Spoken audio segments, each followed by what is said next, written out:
Paul Skinner, who's the investment director for our fixed income platform at Wellington Management. We wanted to ask you a couple of questions, Paul, about fixed income markets today. So thanks for joining us. Can you start by giving us a sense for some of the big picture macro themes that you're thinking about in today's environment? Yeah, Adam, good to be here. And there are some pretty dramatic macro stories that are evolving.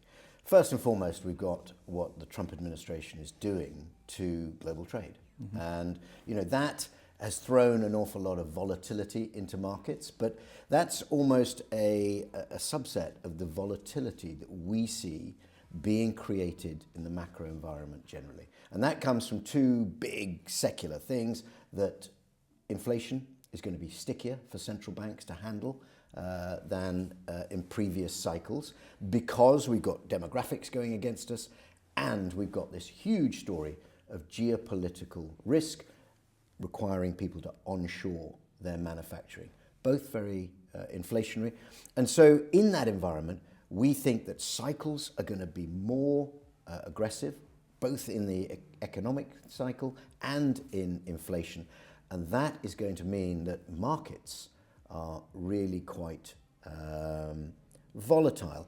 But you've got to remember that in fixed income, we do have the central banks who can ease rates. And I think that is the direction of travel we're going to see, which means that fixed income is actually going to have a following wind of falling yields, which creates that performance. So despite that macro backdrop, you're constructive on the outlook for fixed income more broadly? Absolutely, because fundamentally we see what the Trump administration has done is essentially put the US economy into a recession. We think it's probably in recession right now.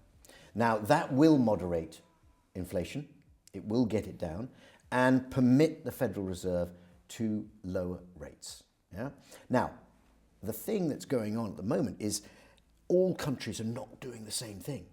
So we've got different environment in Europe, where Europe has less of an inflation problem. And so the ECB have much more readily cut rates. And so you've got a very big difference between how the ECB sees things and the Federal Reserve. Strangely enough, the UK are right in the middle. They still have an inflation problem. Mm-hmm. They'd love to raise rates, lower rates aggressively, but it's going to take time. So, Europe in a good place where they can cut rates rapidly.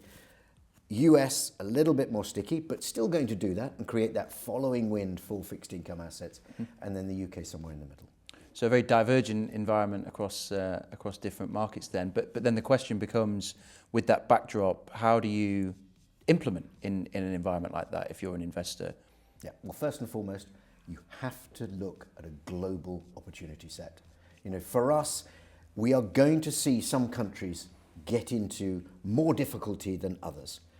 UK could be the poster child for that. If they really struggle with, inflation that's stuck and a central bank that's overly cut rates, that's going to cause a problem. And so I would advise that in a global environment where you've got different countries doing different things, not only do you want to have that global opportunity set, but you want to take advantage of it. Mm-hmm. Europe, as I said, has a great following wind in their being able to cut rates, but also we've got the German fiscal stimulus that's coming on, 1% of GDP every year for the next 12 years.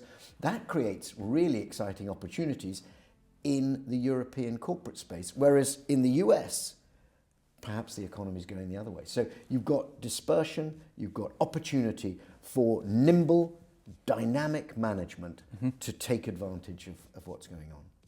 Excellent. So solutions that are global, that are flexible, that are able to take advantage of some of the volatility that we think we're going to see. Absolutely.